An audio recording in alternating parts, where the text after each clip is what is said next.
Hey, you came. I can't believe that you came.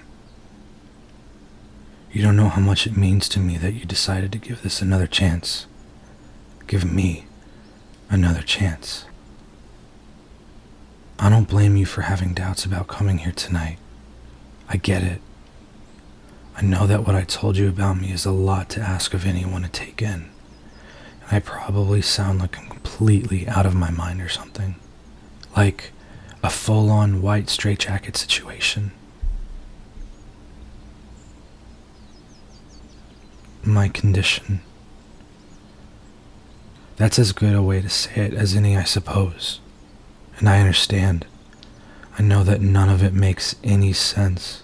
All the things that I've told you.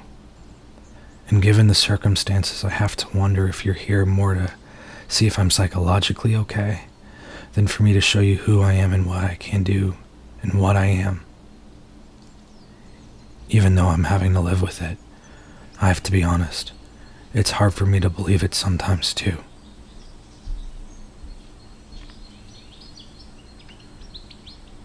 Thank you. Thank you for saying that. And I truly do appreciate that despite your concerns, you still chose to come. And yeah, it's not the ideal spot for a third date. Look, I realize that asking you to meet me out here in the middle of nowhere is beyond strange. I'm sorry about that too. This probably seems more like something from Law & Order SVU rather than X-Files. This is just the safest place I could think of to prove to you about what I've told you is the truth. It means the safest place I could think of, because I can't afford to have others involved in my condition, and I wouldn't be able to live with myself if something happened to him. Look, it's just, I've never shared this with anyone before, like in front of someone, on purpose. But I need you to understand this because of how I feel about you. You've been so amazing, patient, and heartfelt, honestly more than I could have expected, and probably based on my recent behavior, much more than I deserve.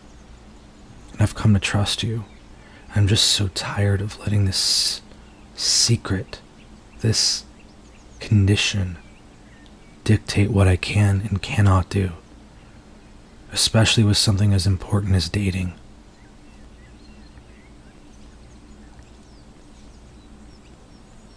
You're so quiet.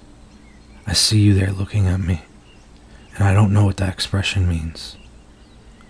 Like, what are you thinking about right now? Please, just talk to me.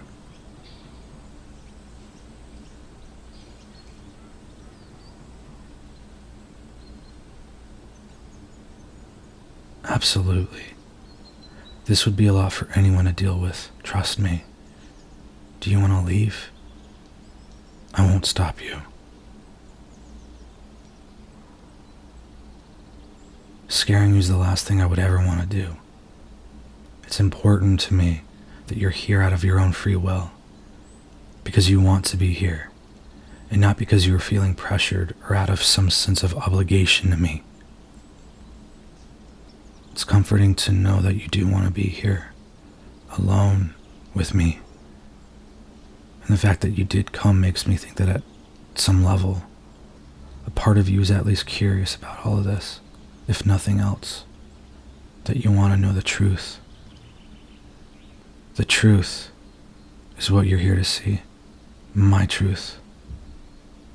Look, I know how much trust you are giving me right now to even consider coming and spending time with some guy that you probably think is off his meds, maybe even dangerous. I really do respect that, and that you're coming here, being with me, even if you don't believe me. It means a lot. God, I'm so nervous. Fuck. My heart won't stop pounding, and I can't tell if it's being near you or whether the moon is beginning to rise. You know, standing here is starting to feel a little bit awkward. already really awkward for me anyway. Would you want to take a walk with me? We have a little time before, the truth. You know, there was a time where I loved looking at the moon on clear nights. I loved how it shined and glowed in the dark sky. It always reminded me of this beautiful, romantic film from the 80s called Moonstruck. There's this one super romantic scene that I love, where one of the main characters gets out of bed and looks up at the full moon, soon followed by the other main character who just wraps his arms around her. She kind of burrows into him for a little bit, in the slightest but most noticeably sweet way. In a lot of ways, it kind of affirmed what I've always wanted my nights to feel like, you know? A surrender to the comforting and blissful affection of a mate. I think that's what we're all supposed to look for. Comfort. Not the loneliness and cold of having no other person to share ourselves with. But ever since this, when I got bit, even the word mate has taken on a new meaning. And that moon, I've grown to hate the glow of that moon and its constant reminder of what I've become. This condition, being a werewolf. I feel like a victim of circumstance, because I cannot control the wolf. The wolf controls me, and it's primal and aggressive and not at all indicative of the kind of nature I had before all of this. I don't know if you'll understand, but it's like I have another being inside of me, raging and fighting for dominance over control. And I can't do anything about it. But now, after talking with you and spending time with you tonight, I have to tell you things are about to change. The way you understand this world, what you think about me, how you perceive even the idea of impossibility, what is and what isn't natural, unnatural, supernatural, even basic realistic probability is going to change. And I don't know if it's going to change for the better or not for you, because of what you're about to witness. No, please let me finish, because it's important, and you've come this far already, and I owe it to you. Please. Before, I didn't have anything worth fighting for, anything that gave me hope about my circumstances, anything that would make them better. Then I met you, and for the first time in a great while, I felt a glimmer of hope, getting to talk with you, and getting to know you, spending time with you. I've never had anyone I wanted to share this part of my life with. Someone worth fighting to protect.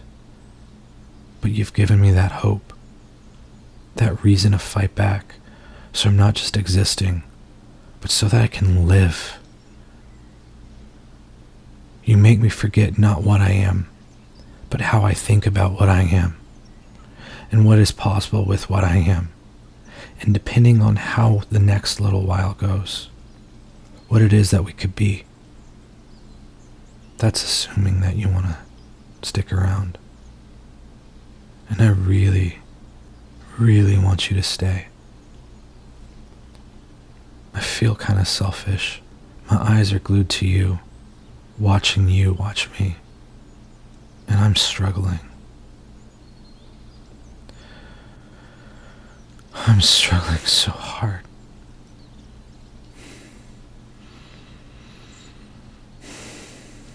I can't quite. It's time. It's starting. It's coming on quicker than I thought it was going to. I thought we had more time. I thought we had more time. Here, take this bag. Please, please listen to me. I'm gonna need you to take this bag. Inside, there's a length of thick chain and some padlocks. I'm gonna lean back against that tree over there, and I'm gonna need you to wrap that chain around my legs, my chest, and my arms. Tight. Locking it in place. It'll help protect you and the people around here so I don't bite anyone and spread this curse. No, dude, listen. Hear me on this. This is coming on quicker than I thought. I don't have time to convince you to do this. I just need you to do this, please. I can't control the wolf, but you'll believe me when you see him. And if I'm a maniac who doesn't shift forms, who doesn't transform, then you know just to call the authorities because, well, that probably just needs to happen. But please, it's going to.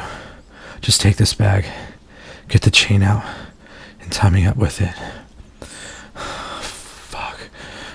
You have to hurry. You have to hurry. Do it. Now.